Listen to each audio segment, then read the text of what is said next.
ang nag-comment na yun ay hindi po siguro sure siya na totoo. Baka na marites lang po niya yung mga ganun-ganun na si Sir Paul daw ang nag-design ng farmhouse ni Krishna at saka tumutulong sa gastos. Ay naku.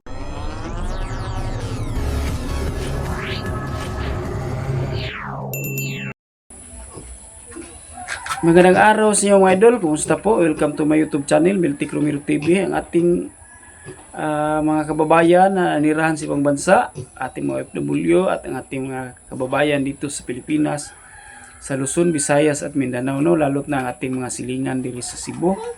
Kababayan natin sa Visayas, kababayan natin dito sa Cebu. Lalo't na sa mga Cebuano, no? Kumusta po? Welcome to my YouTube channel, Melty Cromero TV. Ating video ngayon mga idol tungkol po sa yung achievement ng ating idol na si Krishna, no? Proud tayo sa kanya na sa murang edad niya, no? 21 years old, running 22. Pero nagawa na niya ang kanyang mga achievement sa buhay, no? Yung lalot na yung farmhouse niya, malapit na matapos. At saka isa na po siyang ganap na vlogger mga idol. At dahil po kay Sir Paul ay nagpasalamat tayo kasi natutulungan siya at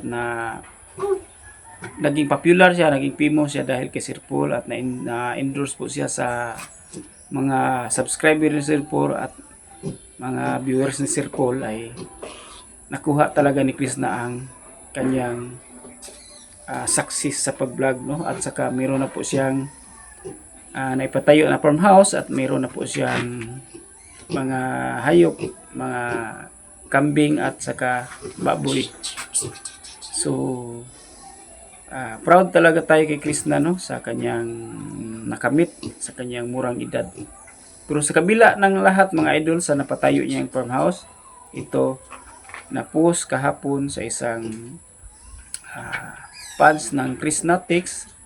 Nakita ko ito sa sa Facebook. Merong nag-comments diyan na hindi ko na lang inilagay ang kanilang pangalan, tapos kinunan ko ng kunting comment, screenshot ko at saka ipabasa ko dito. Ayan mga idol, si Sir Paul nagbigay ng design yan, tumutulong sa gastos. Ayan. Ang ibig sabihin ng komentor na to, hindi po ito basher siguro mga idol, na lang po siya, naki-comment lang po, tapos opinion niya yun. Ang sabi niya na si Sir Paul ang nagbigay daw ng design ng farmhouse ni Krishna at tumutulong sa gastos. Opinion niya yun, pero hindi siguro siya basher, pero iwan ko ba kung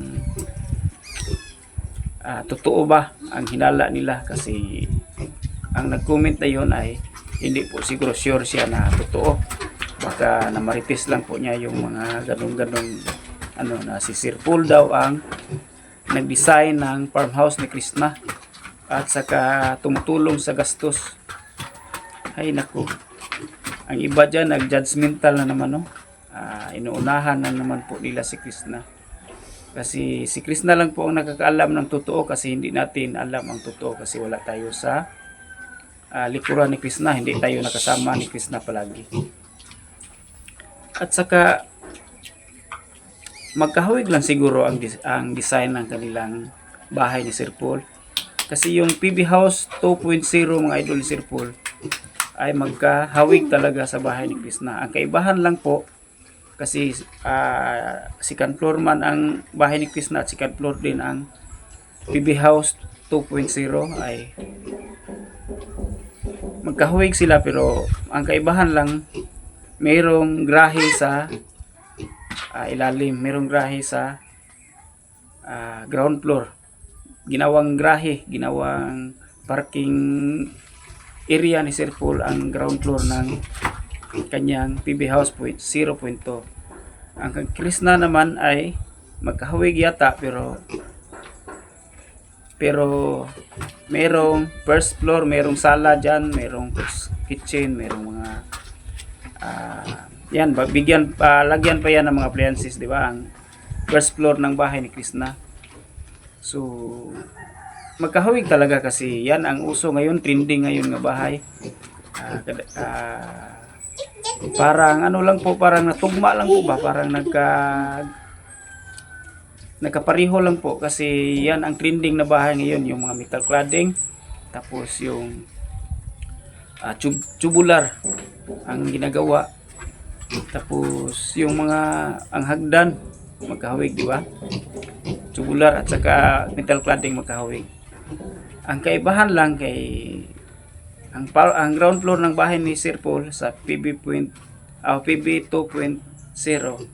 ay parking area. Yon nakalagay ang kanyang sasakyan, yung kanyang ginagamit na sasakyan. Tapos kay Krishna ay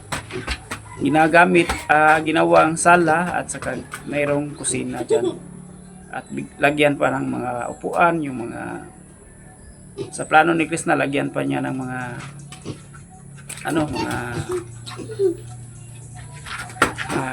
appliances. Yan ang plano ni Krishna. So hindi siguro natin pangunahan si Krishna, no? Kasi pangit talaga pag madinig ni Krishna na gano'n na si Sir Paul ang nag-design sa kanyang bahay, tapos si Sir Paul ang tumutulong sa gastos.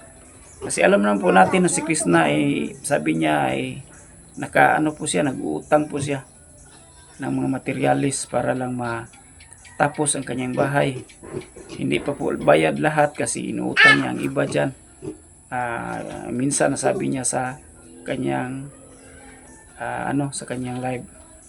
So bakit kaya ang ibang mindset ng mga komentor, mga idol, no, ay advance talaga, pero pinangunahan nila ang may-ari. Pero para sa akin, parang hindi ako maniwala kasi may sariling kita naman si Krishna at kumikita naman yung kanyang YouTube channel, at saka medyo nakaahon na po siya, medyo naka-ipon na po siya kasi malapit na po siya mag-isang taon sa vlog, no? Tapos alam naman po natin na ang YouTube ay malaking kinikita, lalo na po si Krishna na maraming followers, maraming viewers. So kumikita na talaga si Krishna. At saka meron pa siyang Facebook page, no? Meron pa siyang mga TikTok, no? Kumikita yan. Tapos meron sa YouTube. Siguro hindi ako maniwala ng gano'n na comment, mga idol, kasi predict na naman, prediction lang yun ng yung iba na hula-hula na naman, no? Gumagawa na naman ng mga story. Pero kahit wala naman sigurong masama kung totoo, kung sakali lang kung magkatotoo si Sir Paul ang nag-design, Sir Paul ay tumutulong ng paggastos kay Krishna. Hindi naman po siguro masama kasi may special relation sila in private. So natural lang yun na tulungan ni Sir Paul kasi matulungin naman po si Sir Paul. Lahat ng malapit sa kanyang tinutulungan, lalo na ang kanyang mga team, di ba? Kanyang mga vlogger na kasama. Ito si Krishna, PB team ito PB team ito. Tapos sa ngayon hindi para kasama kasi busy pa, pero soon siguro kasama na to si Krishna sa PB team, di ba? Hintayin natin na makasama si Krishna sa PB team, at saka wag nating unahan o wag nating hulaan, no, di ba? Hula-hula lang yun kasi ang sabi niya na si Sir Paul ang nag-design ng kanyang bahay ni Krishna, no, at tumutulong sa gastos. So hula lang po yun, no? Wala pong tamang wala po tayong yung totoong wala tayong katotohanan, no, na dinig sa bunganga ni Krishna, di ba? At yun lang, mga idol, magandang araw sa inyo at maraming salamat po. God bless po sa lahat ng nanonood. Happy Sunday po everyone, no, mga idol. Maraming salamat. God bless po.